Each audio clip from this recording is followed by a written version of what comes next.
Hello বন্ধুরা, আসসালামু আলাইকুম। সবাই কেমন আছেন? আবারও একটি নতুন ব্লগ নিয়ে আপনাদের সামনে হাজির হলাম। আজকের ব্লগে থাকছে সবার সাথে আমি সারাদিন কিভাবে কাটালাম। এই তো আজকে সকাল সকাল আমার ভাই প্রাইভেট পড়ে এসে এখানে আমাদের ছাগলকে খাবার দিচ্ছে। আমাদের ছাগলটা মূলত কুরবানির ঈদে বিক্রয় করার সিদ্ধান্ত চলছে। আর এদিকে আমার আম্মুর মরিচ গাছে অনেক মরিচ ধরেছে। আমাদের এখানে গ্রামের উপর মাছওয়ালা আসে প্রতিদিন, সেজন্য আমাদের বাজার থেকে মাছ কিনতে হয় না। গ্রামের উপর মাছওয়ালা এসেছে, আম্মু তার থেকে ছোট মাছ কিনেছেন।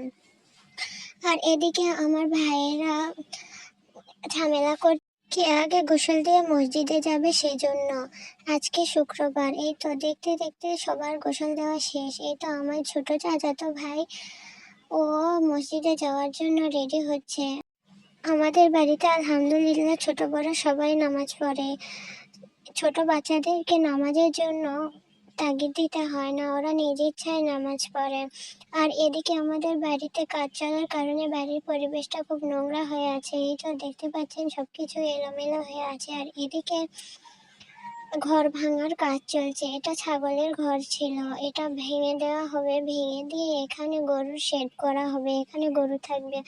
আর এদিকে গাড়িতে করে ইট চলে এসেছে, আর আমার ভাইয়েরা সবাই মিলে ইট ভিতরে নিয়ে যাচ্ছে। আমাদের এখানে চোরের বেশ উৎপাত, সেজন্য ইট বাইরে রাখা যাবে না।